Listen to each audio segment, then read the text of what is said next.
Porteuse éclairée du sentier, l'indicible parole, exilée du refuge nocturne, souffre, inexorable poussée, la lente ascension des marches de l'azur, obstinément, proférée, écartelée, offerte à l'aveuglante limpidité du jour. Équilibre sous-tendu de la marche en marge des rivages inconnus du monde, son visage lentement défloré. Dévalent vers l'oubli les innombrables sentes fatales de l'hier incinéré que désavouent les opaques limons, vestiges du passé. Tout ce qui n'existe pas, qui est, tout ce que tait encore ce sentier, pierres infrangibles, et qui se terrent des mesures voilées parmi les empreintes de mes pas, se voue à l'approche légendaire. Mais, en deçà de la cime, Narcisse épanoui, rien ne vient au-devant, nul éclaireur pour dénouer l'étreinte du souffle, écho vitrifié. Seul présage la brise, l'onde qui défrise le temps.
préfigure, des lendemains, l'oraison.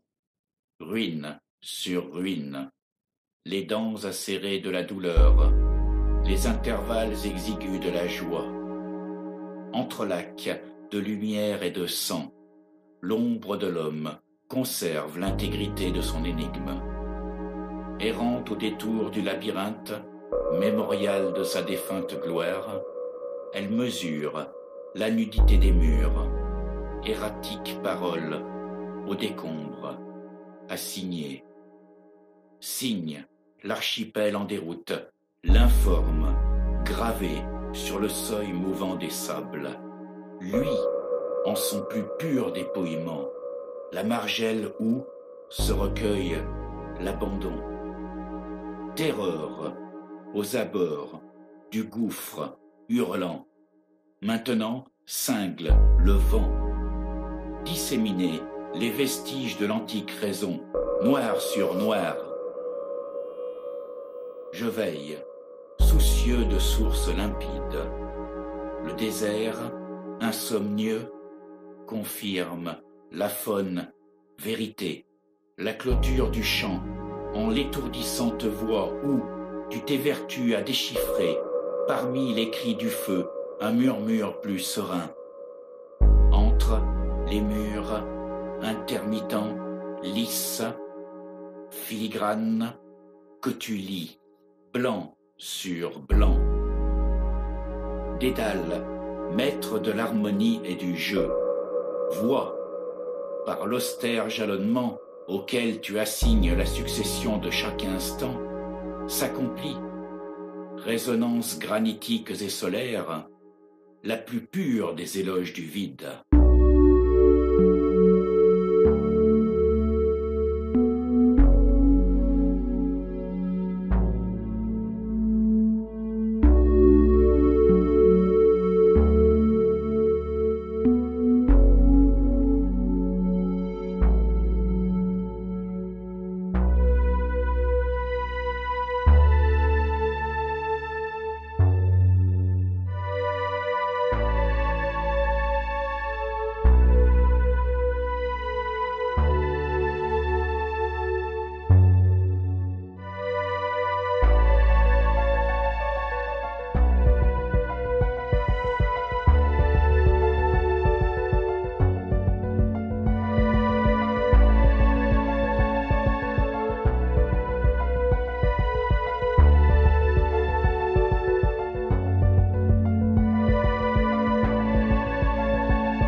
Acuité du bleu, la mer cosmique, l'horizontale brisée, là-bas, les échos du chaos.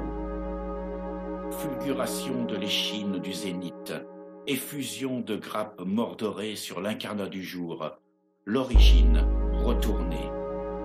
Fluide en vol, la vue remémore l'émergence des mondes, la volte-face de la terre et du ciel. Je perçois l'écho résiduel de ce qui fut, quelque primitive intuition, miroir en deçà du sens, reflet antérieur à la pensée, voix multiple et brasée qui me convoque, m'interpelle, prescience d'un premier jour outrepassant ma mémoire.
lancinant veuvage du soleil voilé.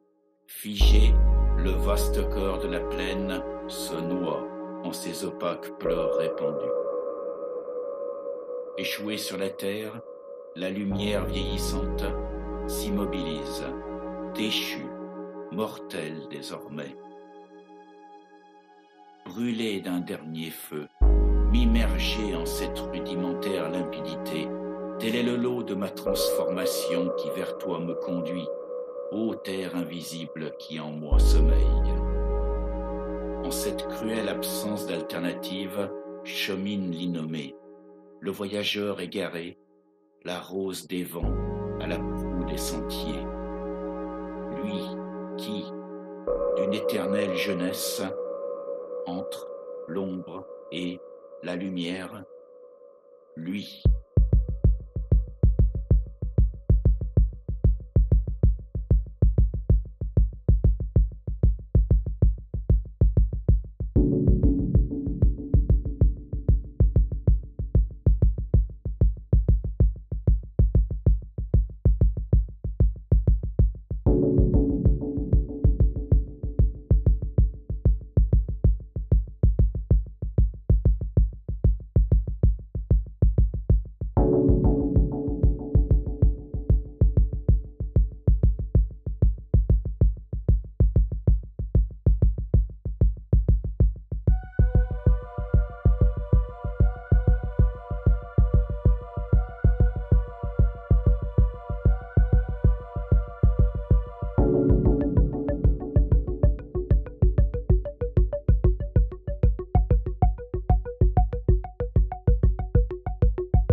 Foulée décisive, prélude à l'imminente conquête du sommet. En contrebas, brumeux cocon ouaté, un monde possible, impossible est à naître.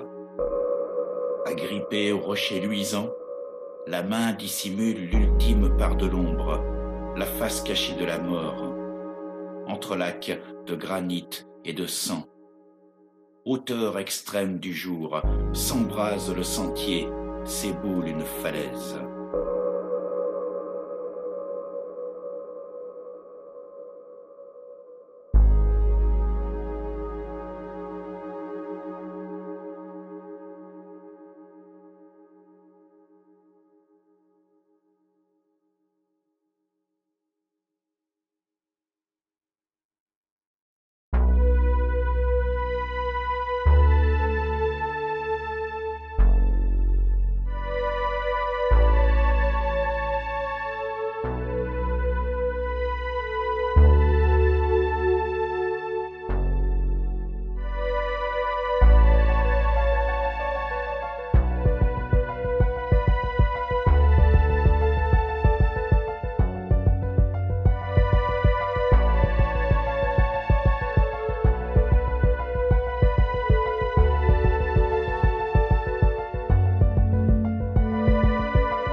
Quel visage maintenant transparaît, défiant l'agonie des formes, quand, déhiscente constellation du zénith, resplendit en son éclosion, telle opalescente chevelure étoilée, quand l'aurore boréale nourrissant l'ombre de ses lèvres pourpres et suaves consomme l'absence et la mort. Empreinte de plénitude océane, tu t'éveilles, antérieure à toute vie, scintillante rose des sables stellaires, vouée au vent propice, ravivant les braises des mémoires languissantes. Rose ouverte que dévoile l'étole froissée de la brise, voile hissé sur les antiques fondations des nuits. Clairière restituée aux accords de ta voix, tu convies le navire des songes en partance, confiant au hasard de ta muette certitude le primordial désir de naître. Ainsi illumines-tu l'autre visage de la mort.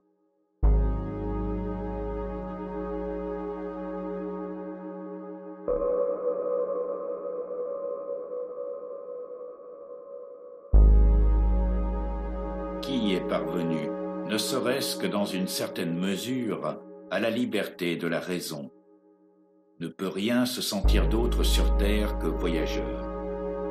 Pour un voyage toutefois qui ne tend pas vers un but dernier, car il n'y en a pas. Mais enfin, il regardera les yeux ouverts à tout ce qui se passe en vérité dans le monde. Aussi ne devra-t-il pas attacher trop fortement son cœur à rien de particulier. Il faut qu'il y ait aussi en lui une part vagabonde, dont le plaisir soit dans le changement et le passage. Sans doute, cet homme connaîtra les nuits mauvaises où, pris de lassitude, il trouvera fermée la porte de la ville qui devait lui offrir le repos.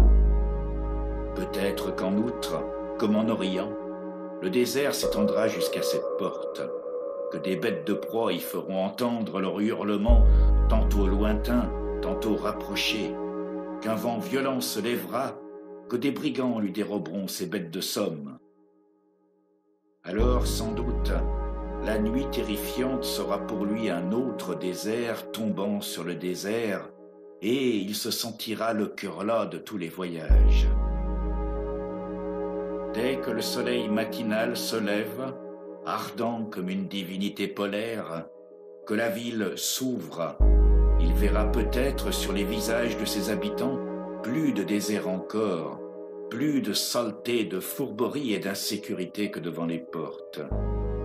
Et le jour, à quelque chose près, sera pire que la nuit. Il se peut bien que tel soit à quelque moment le sort du voyageur. Mais pour le dédommager viennent ensuite les matins délicieux d'autres contrées, nés des mystères du premier matin. Il songe à ce qui peut donner au jour, entre le 10e et le 12e coup de l'horloge, un visage si pur, si pénétré de lumière, de sereine clarté qui le transfigure. Il cherche la philosophie d'avant midi.